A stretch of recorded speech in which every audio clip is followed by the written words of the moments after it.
This right here is what July 2024 as a UFC fan looks like. Today we're going to take a look at the laziness in the low effort cards that are being put together on behalf of the UFC in the month of July. So stick around to hear my thoughts on UFC July 2024.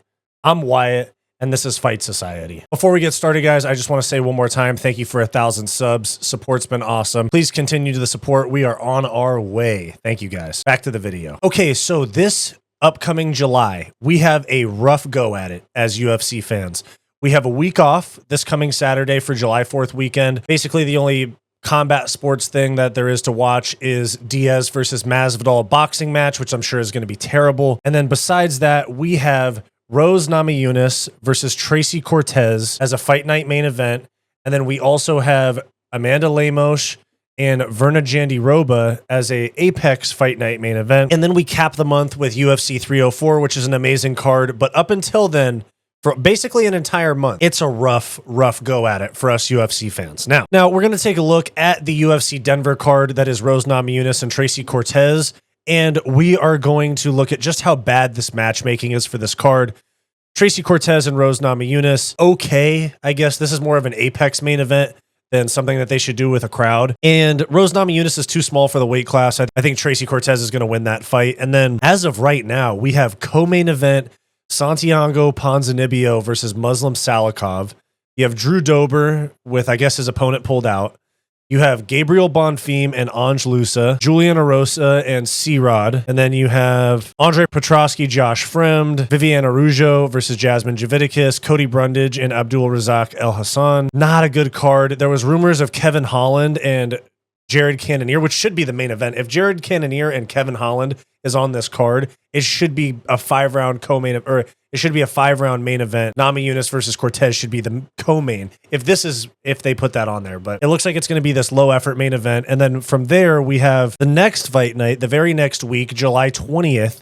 You have Amanda Lemos and Virna Jandiroba, Apex Fight Night main event. So there's not much to expect in terms of card value when they're at the Apex these days. But then from there, you have Dan Ige against Chepe Mariscal, who I don't think that fight's going to happen anymore. That was before Dan Ige went and fought at UFC 303 on short notice. I think he deserves a Fight Night main event at the Apex, which honestly, him against like Dan Ige versus like Lerone Murphy could be the main event of this card. But whatever. Miranda Maverick against Dion Barbosa.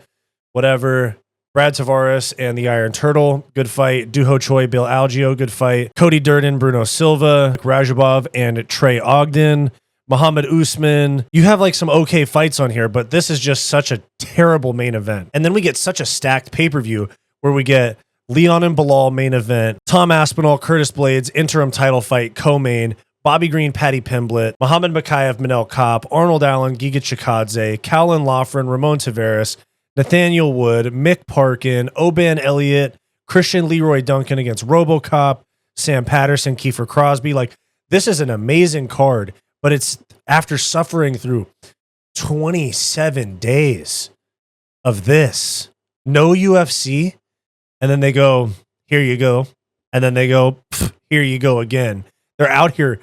They're trying to lower our expectations of cards so that they can pass this bullshit off on us. I'm telling you. 304 is an amazing card, but what do you guys think? Is this just a lull where they're gearing up for some big late year stuff like the Sphere, Madison Square Garden? Or do you think that they're just being lazy and knowing that this is what they can get away with the ESPN deal where they're making whatever their money is per event, no matter what, whether they put on this fight or they put on a title fight, ESPN's still going to cut them a fat check. Do you think that it's the ESPN deal's fault?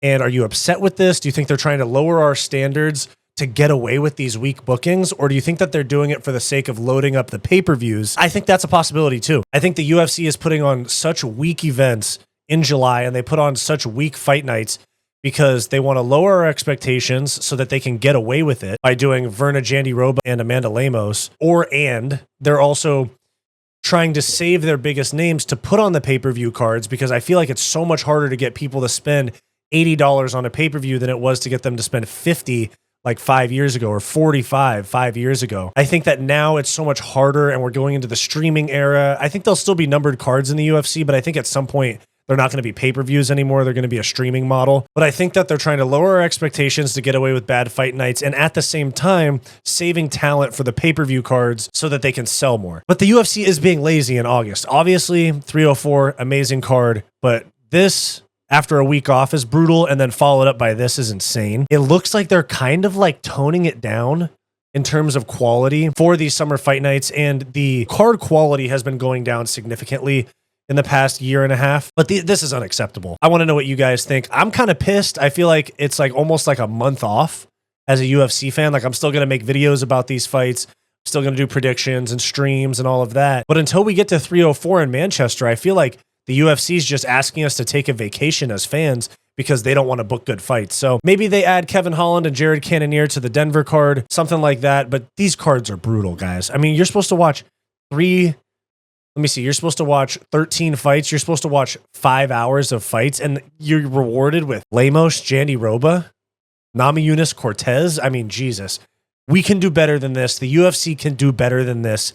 Give us better fight nights. Thanks for watching. Make sure to like and subscribe. And if you want extra content aside from my regular videos, make sure to become a channel member today to get access to members-only live streams and other bonus perks. Click the link in the description down below, or click the join button on our channel homepage. If you're interested in non-MMA content from me, make sure to check out my personal channel, Wyatt's World.